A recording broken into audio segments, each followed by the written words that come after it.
Great. Everybody, please be seated. So we're going to do a little swearing in here to make this official. And I thought, so sometimes when you do these swearings in, you actually do them formally beforehand, and then you actually do the one on camera, just in case you screw something up in front of the cameras, it still counts. We have not done that with Dan. So number one, that puts him under a lot of pressure. He actually has to say the words correctly. And number two, that gives me an opportunity, Dan. This is the last minute here. Anything, anything you can promise me to ensure that we swear you in properly, because the Senate's done its job, and now it's time for me to do mine. But let me just say a couple of words here. First of all, of course, I want to thank the President for nominating a very, very great Army veteran, a family servant, a guy whose grandfather, father, and now himself has served in the United States Army to be our Secretary of the Army. If you look at our recruiting numbers just in the last month, you see a massive increase in the number of people who decided to volunteer, enlist, and sign up for the United States Army, because I think that under the Trump administration, under Secretary Hegseth, and now under Secretary Driscoll, we have people proud to join the United States military again. Thank God for that, because we need good people in our armed forces. We need great people in the United States Army. We have a lot of great people, but of course the future really matters, and I'm proud that under President Trump's leadership, we have turned what was a recruiting shortfall into, I think, a recruiting boon, because people are proud to serve the United States military as they should be. I want to say something about Dan and his wonderful family. So Dan has been a dear friend of mine for a long time.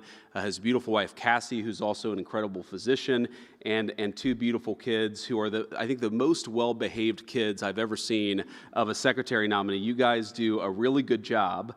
You actually listen to your parents, which is amazing, and I think it speaks well. If Dan can get, Daniel, you're 8? Okay. Lila, how old are you?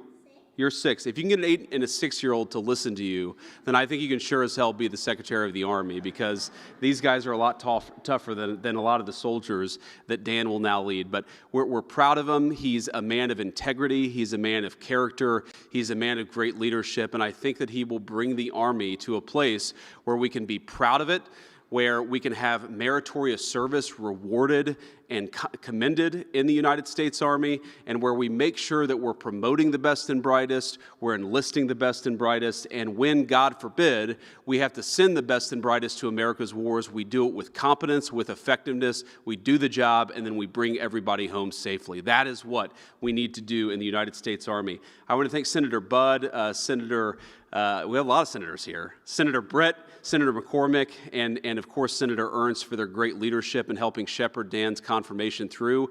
We've had some tough confirmations, we've had some easier confirmations, and Dan has been on the easier side, and I think that is great testament both to his character and leadership, but also to the United States Senate and what they're able to do. So with that, I will turn our Secretary Designate into a Secretary by administering the oath of office. So Dan, if you would please raise your right hand and repeat after me.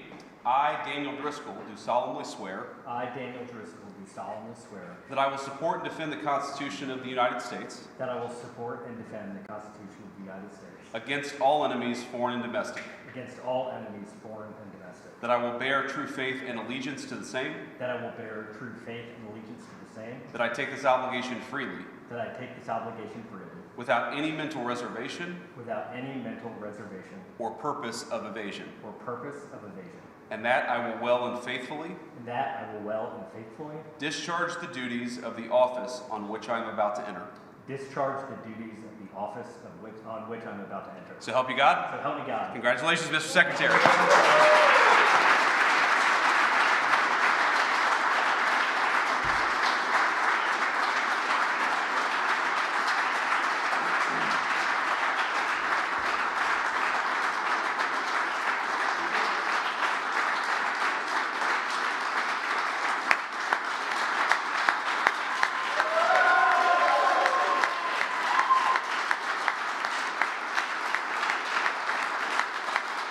Thank you.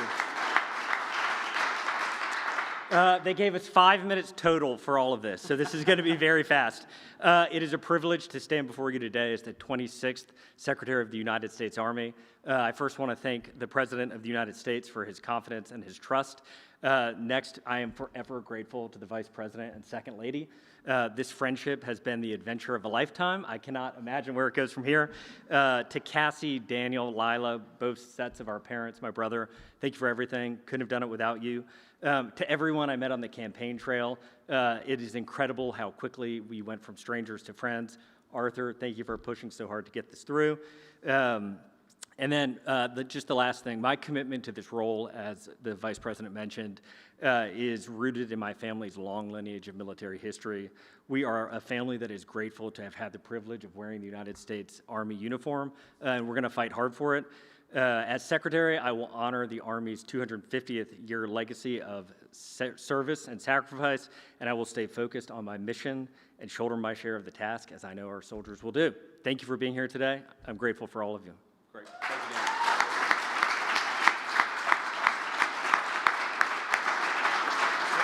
you, Dan.